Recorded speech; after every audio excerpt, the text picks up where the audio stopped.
Bom, galera, vamos fazer uma pequena revisão sobre hidrostática partindo do princípio de Stevens, que diz que a diferença de pressão entre dois pontos é dada pela massa específica do líquido, que nada mais é do que a densidade do líquido, vezes a aceleração da gravidade, vezes a diferença de altura entre dois pontos nesse líquido. Então temos aqui os pontos A e B que estão a diferença de altura ΔH. A pressão em B menos a pressão em A é calculada pela massa específica do líquido, vezes a aceleração da gravidade, vezes a diferença de altura entre esses pontos. No recipiente 2, temos aqui dois pontos na mesma altura, A e B. Então a pressão em B menos a pressão em A vai ser zero, porque se não há diferença de altura, também não há diferença de pressão. Partimos então para o princípio de Pascal, que diz que uma diferença de pressão aplicada a um líquido incompressível é transmitida a todos os pontos do líquido, inclusive as paredes do recipiente. Então temos aqui um recipiente completamente fechado, onde a pressão atmosférica está atuando nas paredes desse recipiente, mas não diretamente no líquido. Quando tiramos a parte superior do recipiente, como por exemplo destampar uma garrafa, essa pressão atmosférica começa a atuar no líquido, e o ponto A sofrerá integralmente a pressão atmosférica. Vamos ver algumas consequências desses princípios. Bom, primeiro, unindo esses dois princípios, o princípio de Stevens e o princípio de Pascal, temos a pressão total em um ponto dentro de um líquido. Bom, nesse líquido aqui no recipiente, temos a pressão atmosférica atuando sobre o líquido. Então, no ponto A, haverá pressão atmosférica também. E temos nesse ponto A também a pressão da coluna de líquido devido a essa profundidade aqui do líquido que pode ser calculada entre a altura da superfície e a altura do ponto A. Então a pressão total nesse ponto vai ser dada pela pressão atmosférica mais a pressão da coluna de líquido. Lembrando que a pressão da coluna de líquido é a massa específica vezes a aceleração da gravidade vezes a altura. E a pressão atmosférica vale 1 atm, que unidade do SI é 1 vezes 10⁵ Pascal. Lembrando que na água, a cada 10 metros de profundidade, essa pressão da coluna de líquido equivale a 1 atm. Então vai sempre aumentando 1 atm. Então 10 metros 1 atm, 20 metros 2 atms, você soma com a pressão atmosférica e acha a pressão total no ponto.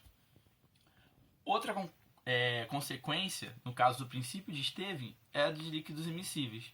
Nós temos aqui um vaso comunicante com um líquido vermelho e um líquido azul. Esse ponto A, esse ponto B aqui onde está escrito PA e PB, eles têm as mesmas pressões, PA igual a PB. Por quê? Porque eles estão no mesmo líquido e a uma mesma altura. E segundo o princípio de Stevens, dois pontos na mesma altura têm a mesma pressão.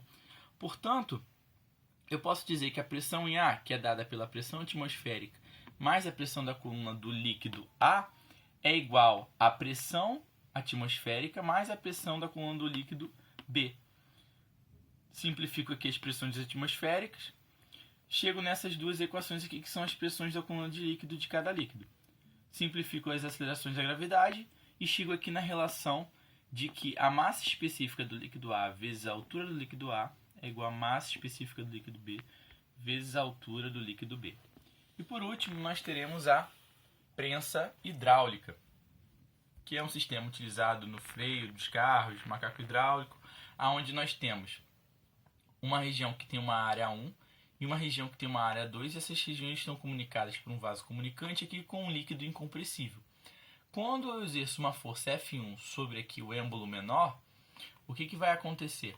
Nesse líquido vai existir uma pressão P1, porque força sobre área é igual a pressão. Essa pressão é integralmente transmitida a todos os pontos do fluido, chegando aqui nessa parte do êmbolo 2. Essa pressão 2 vai ser a razão entre a força 2 e a área 2. Porém, a área 2 é maior. Como a pressão 1 é igual à pressão 2, nós podemos escrever essa relação. Força 1 sobre área 1 é igual a força 2 sobre área 2. Lembrando que essa força 2 pode ser dada como uma força peso, se você tenta elevar um carro ou algo do tipo, e as áreas podem ser calculadas pela área da circunferência, que é πr ao quadrado. Por último, nós temos o princípio de Arquimedes, que diz que se um corpo é submerso em um fluido, lembrando que o fluido é composto por líquidos, vapor e gases, esse fluido reage com uma força vertical para cima chamada empuxo. Então eu tenho aqui um corpo dentro de um líquido e nesse corpo atua o peso e o empuxo. Esse empuxo vai ser calculado com a massa específica do fluido onde o corpo está submerso, o volume submerso do fluido, do corpo, vezes a aceleração da gravidade.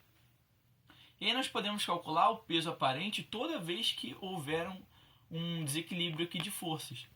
Esse peso aparente vai justificar por que as pessoas ficam mais leves dentro da água, os objetos em geral ficam mais leves dentro da água.